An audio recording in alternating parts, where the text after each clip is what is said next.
کیونکہ ایک قومی مسئلہ تھا، مگر بدقسمتی سے نہ وہاں سے ہوا نہ یہاں سے ہوا۔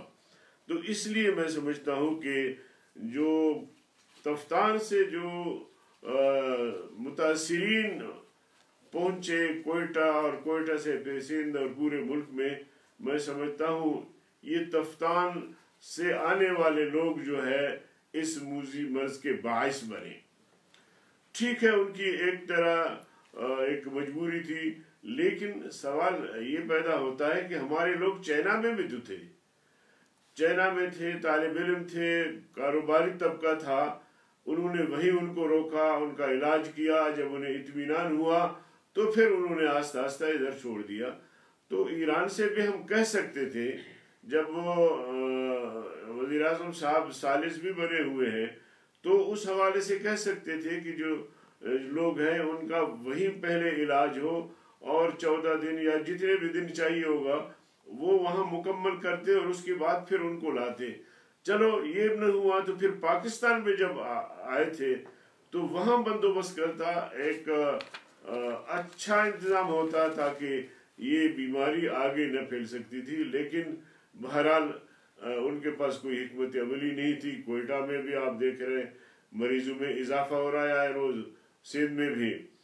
اس موقع پر میں بہرحال حکومت سندھ کو خراج تحسین پیش کرتا ہوں کہ انہوں نے بر وقت اقدام کے طور پر قدم اٹھائے، چاہے وہ لاک ڈاؤن کے حوالے سے، چاہے دیگر انتظامات کے حوالے سے۔ کاش مرکزی حکومت دیکھا دیکھی ان کی تقلید کرتی تو بھی اچھی بات تھی، مگر یہ بھی ان سے نہیں ہو سکا۔ تو عرض کرنے کا مقصد یہ ہے کہ اب یہ اس وقت تقریباً 900 کے قریب جو متاثرہ مریض ہیں کورونا وائرس سے، اور بڑھتے جا رہے ہیں تو اس کی تدارک کے لیے اب بھی وقت ہے۔ یہ اتنی بڑی تعداد نہیں ہے، مگر جہاں تک میں دیکھ رہا ہوں مجھے نہیں لگتا کہ حکومت فوری اقدام کے طور پر کوئی ایسا قدم اٹھائے جو مریضوں میں اضافہ ہو رہا ہے وہ رک جائے۔ دوسری بات یہ ہے کہ جی جیسے کہا گیا کہ ANP نے بھی کہ ہم نے اپنی تمام سرگرمیاں معطل کی، قائد جمعیت مولانا فضل الرحمان صاحب نے اس بیماری کی حساسیت کو دیکھتے ہوئے تقریباً 13 مارچ کو جو ہے تمام سرگرمیاں معطل کر دی اور مجھے حکم دیا کہ یہ تمام سرگرمی کا جو ہے نوٹیفائی کیا جائے۔ لاہور میں ہونا تھا، بنو میں، دیگر بڑے بڑے اجتماعات تھے۔ اس کے ساتھ ساتھ پھر ہم نے جو ہماری ذیلی تنظیم ہے جو سیکورٹی کا کام کرتے ہیں، یا اس طرح جب کوئی آفت آ جائے، ماضی میں جیسے یہاں زلزلہ آیا اور اسی طرح یہاں سیلاب آیا، دیگر آفتیں آتی رہی ہیں، تو اس موقع پر ہمارے رضاکاروں کی تنظیم جو ہے بڑھ کر لوگوں کی مدد کرتی ہے۔ اس وقت ہمارے یہ رضاکار حکومت سندھ کے ساتھ ان کی مشاورت سے اور اضلاع میں جو انتظامیہ ہیں ان کی مشاورت سے ان کے ساتھ مل کر جو ہے وہ مریضوں کی خدمت کر رہے ہیں۔ بلوچستان میں بھی اور خیبر پختونخوا اور پنجاب میں، ملک بھر میں ہمارے یہ رضاکار الرٹ ہے، اور حکومت کے ساتھ اور ضلعی انتظامیہ کے ساتھ ہم نے ان کو کہا ہے کہ وہ ان کے ساتھ مل کر یہ کام کریں۔ اگر سوال یہ ہے کہ دیکھیں ابھی ابتدائی مراحل ہے، میرے خیال میں اب تک یہ جو مہینہ سوا مہینہ یا 1.5 مہینہ ہوا ہے، ابتدائی مراحل ہے، ابتدائی مراحل میں بھی ہم قابو نہیں پا سکے۔ خیبر پختونخوا کے پسماندہ علاقوں کی بات بھی کی گئی، اور اسی طرح بلوچستان کے پسماندہ علاقوں کی بات کی گئی، قبائلی علاقوں کی بات کی گئی، سندھ کے صحرا اور اسی طرح پنجاب کے جو صحرا ہیں، جہاں دیہات ہے، دور دور 1 گھر 2 گھر 5 گھر نظر آتے ہیں۔ خدا نخواستہ اگر ایسے علاقوں تک بھی یہ بیماری پہنچ جاتی ہے تو ایسے میں حکومت کے وسائل کیا ہیں، حکومت کیا کر سکتی ہے؟ اس وقت بظاہر جو ہم دیکھ رہے ہیں اس میں حکومت کوئی پیش رفت نہیں کر پا رہی، اور اگر خدا نخواستہ یہ وبا پھیلتی ہے تو پھر حکومت کیا کر سکے گی؟ اس کے لیے بہت پہلے جیسے کہا گیا کہ یہ اجلاس پہلے ہونا چاہیے، اور ہم نے تو تمام تر اختلافات بالائے طاق رکھ کر حکومت کو تعاون کی پیشکش کی۔ حکومت کو چاہیے تھا کہ بر وقت قومی قیادت کو بلا کے کوئی فیصلے کرتے اس بیماری کے حوالے سے، تاکہ یہ بیماری آگے نہ بڑھتی، مگر بدقسمتی سے ایسا نہیں ہو سکا۔ میں ان ڈاکٹرز کو بھی خراج تحسین پیش کرتا ہوں کہ جان ہتھیلی پہ رکھ کے جو ہے وہ قوم کے لوگوں کو جو ہے وہ دوائیاں فراہم کر رہے ہیں، ان کا علاج کر رہے ہیں، اور ان میں سے ایک ڈاکٹر جو اسامہ ہے وہ شہید بھی ہو گیا ہے۔ ان کے خاندان سے بھی میں اپنی جماعت کی طرف سے ان سے ہمدردی کا اظہار کرتا ہوں۔ اسی طرح آپ دیکھیے کہ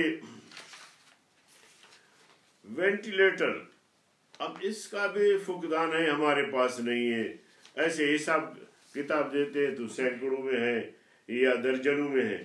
تو میری گزارش ہوگی، یہ مطالبات ہیں اگر قرارداد میں شامل کیے جائیں تو اس کا بھی فوری طور پر بندوبست ہونا چاہیے، کیونکہ یہ مرض بڑھنے کا خدشہ موجود ہے۔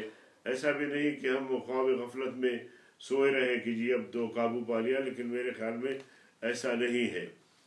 اسی طرح جو اس مرض کی وجہ سے پھر آگے چل کر لاک ڈاؤن ہوگا یا کرفیو کی صورت پیدا ہو جائے گی، تو ایسے حالات میں پھر غریب جو لوگ ہیں ان کی گزر بسر کیسے ہوگی، ان کا کھانا پینا کیسے ہوگا؟ وہ تو بیچارے پہلے ہی غربت زدہ ہیں، تو ایسے میں جب وہ ہاتھ کی کمائی بھی نہیں کر سکیں گے، محنت مزدوری نہیں کر سکیں گے، تو ان کی پوزیشن کیا ہو سکتی ہے؟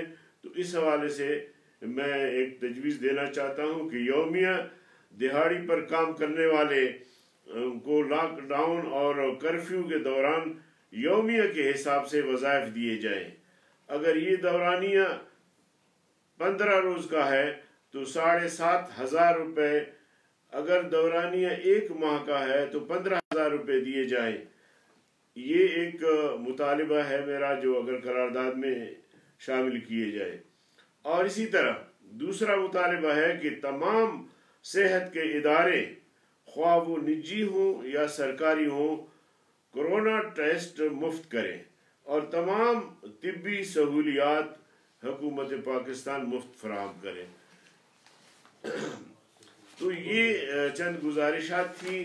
اس ضمن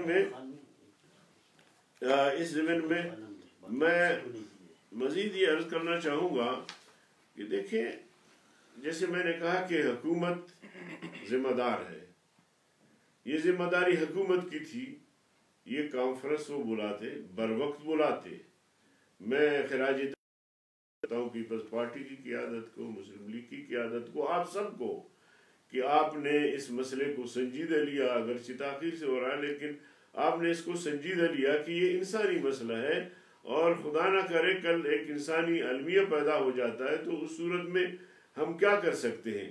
لیکن ہم آپ لوگوں سے اپیل کر سکتے ہیں، مخیر حضرات سے چندے کی اپیل کر سکتے ہیں، اپنے رضاکار، اپنے کارکن ان مصیبت زدہ لوگوں کے لیے بھیج سکتے ہیں، لیکن بنیادی کردار ریاست کی ہے۔